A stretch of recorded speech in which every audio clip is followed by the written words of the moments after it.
Ahoy mateys, this is BrickBeard and welcome to this review video of a buildable Hedwig from the Harry Potter series. We're gonna take an in-depth look at this set and what it has to offer.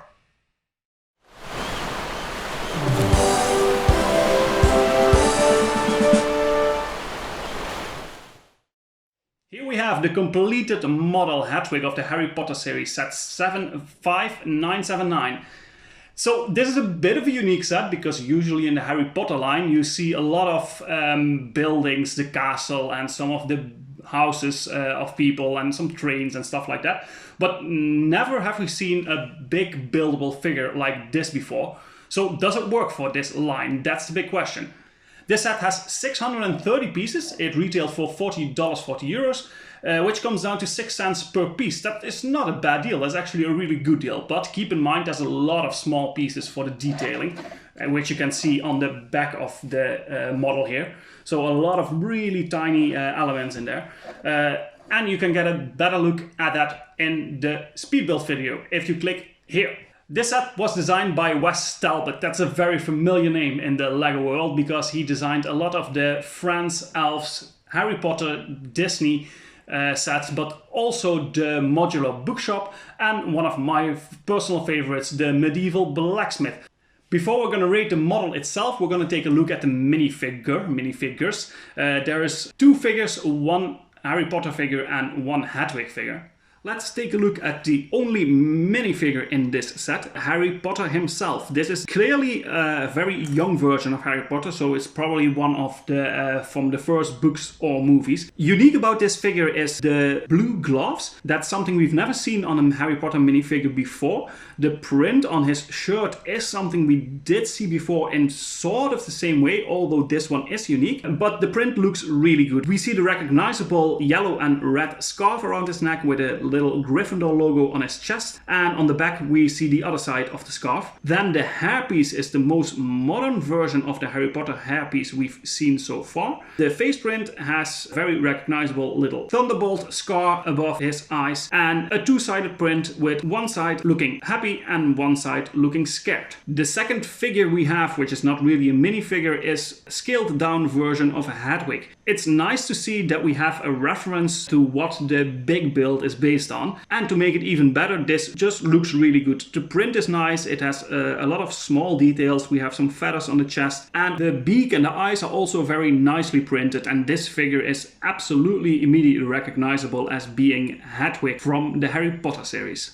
So all in all, what do we think of the minifigures? Well, at $40 for a set like this, which doesn't really revolve around the minifigures, but is more of a display piece, it's super nice that they included minifigures in the first place, if you ask me. So it's a little extra, so I really count this as a bonus to this set. I don't think they needed to include it, but it's really nice that they did. So that takes the rating for the minifigures a bit up, if you ask me. Although these figures are not super extraordinary, they look really decent, and it's just nice to have a couple of minifigures to go along with this model. So therefore I'm gonna rate the minifigure selection a 7 out of 10. Then on to the building experience. The building experience of this set is kind of unique in the sense that it has a lot of movement in the set itself, and therefore there's a really different way of building it, which makes it super interesting. It's not incredibly easy, but not too hard. They did a really good job of finding the balance in building a model that functions, but also is easy enough to build. Therefore, I'm going to give the building experience an 8 out of 10. Playability. So it's super nice that we get some minifigs extra to play around with, but the main feature of this model is of course the flapping of the wings.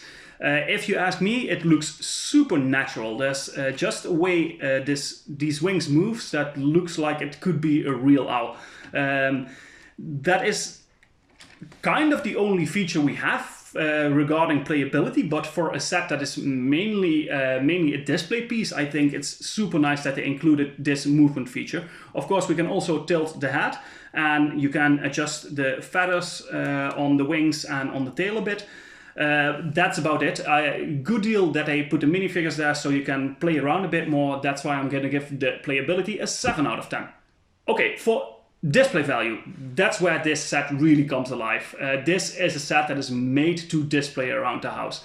A while back I had some friends over and they were looking around the house at some of the Lego sets, and they completely skipped this set because they didn't even realize it was a Lego set, which made me really think like, wow, they did such an amazing job on designing this, because people don't even recognize it as Lego because it looks so natural.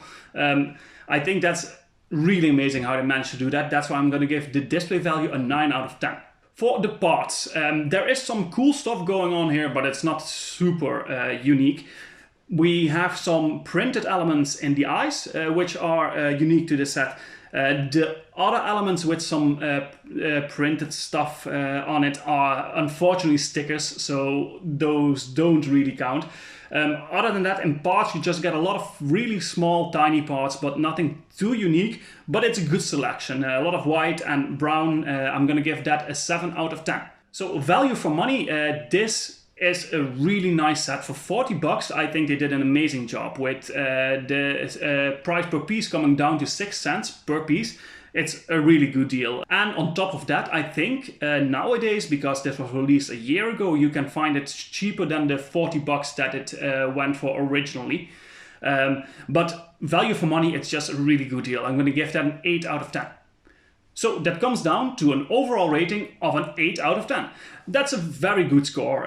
This is a model, it might not appeal to a younger public that much, but I think it's recognizable enough to appeal to children and adults alike. But it's mainly a display piece, which I really like about it.